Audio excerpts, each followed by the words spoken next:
चंद्रयान 3 को लेकर हिंदुस्तान ही नहीं पूरी दुनिया इस बात का इंतजार कर रही है कि इन 3 देशों के अलावा हिंदुस्तान का परचम भी चांद पर लहराएगा। हालांकि शाम को 6 बजे के आसपास ये ऐतिहासिक गौरव हिंदुस्तान को प्राप्त होने वाला है, लेकिन उसकी उत्सुकता जो है वो जयपुर में भी साफ तौर पर देखी जा रही है। हम इस वक्त मौजूद हैं जयपुर के केंद्रीय विद्यालय नंबर 4 में और यहाँ पे आप देख सकते हैं बच्चे जो हैं वो उनके जो छात्र हैं साइंस और आर्ट्स स्ट्रीम के जो स्टूडेंट हैं वो उनमें उत्सुकता है, इस बात की चर्चाएं हैं इस बात की कि चंद्रयान 3 को लेकर, उसकी सफलताओं को लेकर, उसकी उपलब्धियों को लेकर, जो सहयोगी जो देश हैं जो पहले जिन्होंने अचीवमेंट हासिल कर चुकी हैं उनके बारे में उनका ज्ञान जो है वो अचानक भूख उनके ज्ञान की बढ़ गई है।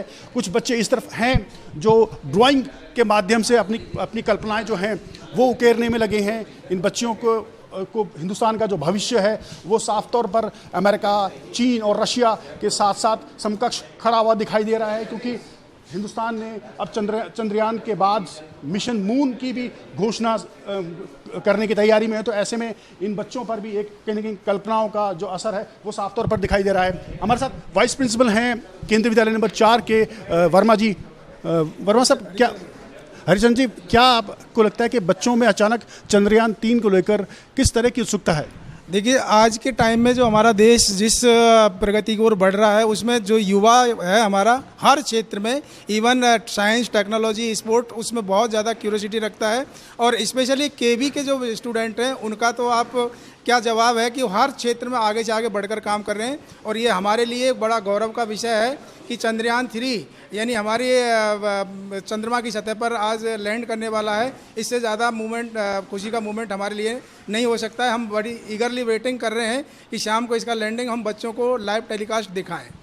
तो लाइव टेलीकास्ट दिखाए जाने की भी तैयारी यहाँ पे हुई है। हमारे साथ ये स्टूडेंट हैं 12th के, उनसे हम पूछना चाहेंगे कि किस तरह से इनके दिमाग में है। आप बताइए, आप चंद्रयान 3 को लेकर किस तरह से आप कल्पनाएं किए बैठे हैं या क्या सवाल आपके मन में? चंद्रयान 3 के वजह से हमारे देश को काफ़ी फ़ायदा हो सकते हैं। जैसे कि हम लोग वहाँ पर अब रिसर्च करेंगे कि वहाँ पर हमारे जीने की संभावना है या फिर रिसर्च डेवलपमेंट हो सकता है कि नहीं है, जिसकी वजह से हमें आगे चल के भी फ़ायदा होगा।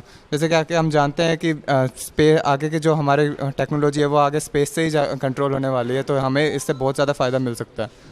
आप बताइए, आपने क्या सोचा है चंद्रयान 3 के बारे में? क्या अचीवमेंट हिंदुस्तान को इसके माध्यम से होगी? बहुत बड़ी अचीवमेंट होगी, जैसे कि वहाँ के अंदर मतलब आने वाले टाइम में पूरा स्पेस इंफ्रास्ट्रक्चर डेवलपमेंट है, तो इंडिया के लिए बहुत बड़ी बात है। अब अपन वहाँ जाएंगे तो मेनली इसका मेन मोटिव ये होगा कि वहाँ के पूरा जियोग्राफिकल कंडीशंस को हम स्टडीज़ कर सकें वहाँ पे।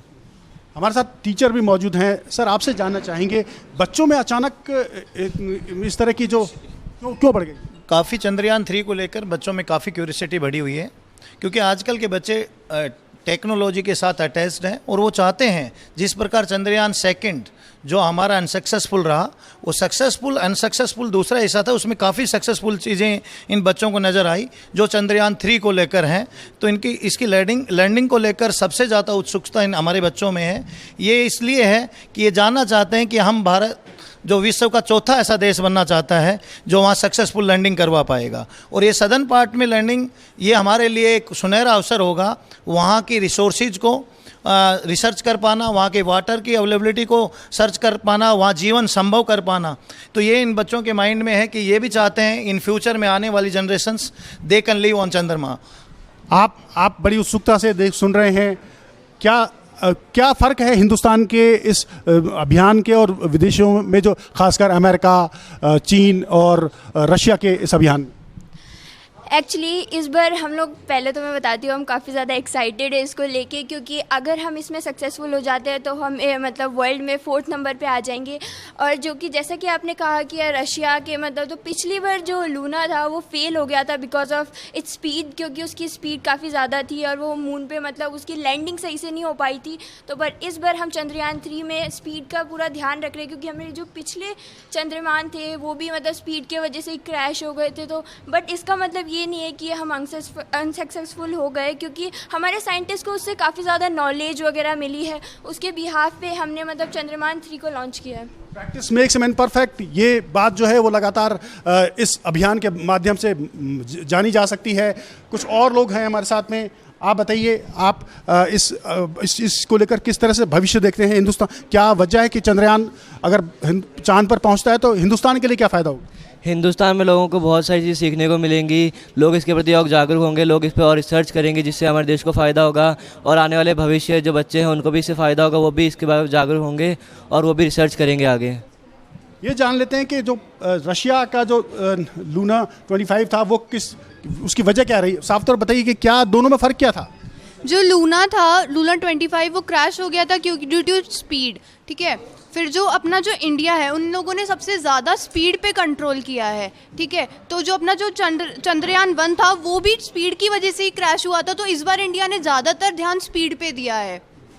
तो ये थे केंद्रीय विद्यालय नंबर 4 के स्टूडेंट्स हमारे साथ में, और लगातार इनकी जो क्यूरियोसिटी वो इस बात को लेकर है कि हिंदुस्तान शाम को 6:00 पे जब देश का जो नाम है वो उन 4 देशों की लिस्ट में शामिल हो जाएगा जिसके कदम चंद्रयान या चंद्रमा पर रखे हुए हैं। कैमरामैन कमलेश भाटी के साथ देवेंद्र सिंह, भारत एक्सप्रेस, जयपुर।